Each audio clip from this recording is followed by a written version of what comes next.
Ang buhay naman to, nakapagligtas niya. Hindi naman ako makakauwi.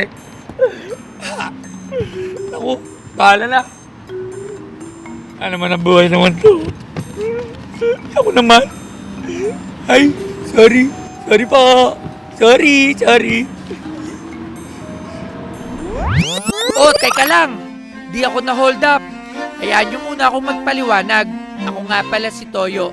Isang tipikal na Pinoy na raketero. Aba, syempre, sa hirap ng buhay ngayon, kailangan pumaldo. Raket dito, raket doon, benta dito, diskarte dito, at kung ano-ano pa. Pero sa di inaasahang pagkakataon, biglang magbabago ang buhay ko. Mula sa isang raketero na biglang magiging isang superhero. Kaya tara, samahan niyo ako sa aking kwento. Gising na! Rakiterong gwapo! Bawal sumuko! Dahil pa tayong trabaho!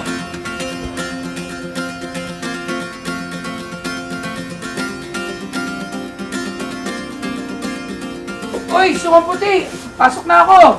Nakakainis ka, kuya. Huwag mo nga ako tawagin yan. Kasi ang puti-puti mo, tapos pa, simsako!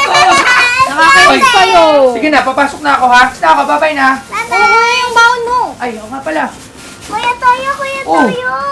Huwag mo kalimutan yung pasalubong, ha?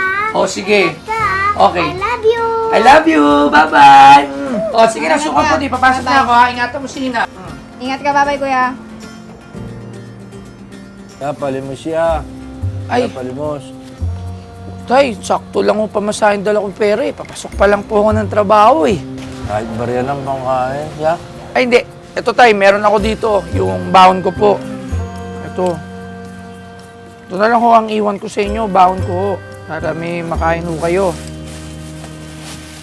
Oo. Yan tay. Baka wala ka nang kainin nito, ya. Eh, papasok naman po ako ng trabaho. Makakadiskarte naman po ako doon. Salamat na marami. Oh, sige tay. Una na rin po ako at malilate na po ako sa trabaho. Ubusin niyo po yan tay ha. Sige po. Salamat tatay. Salamat na marami, ya. Ito nangyari! Rocket Man! Uy, sino ka? Bibigyan kita Ng ano? ng kapangyarihan. Kapangyarihan? Ano kasi kapangyarihan yan? Tadaan!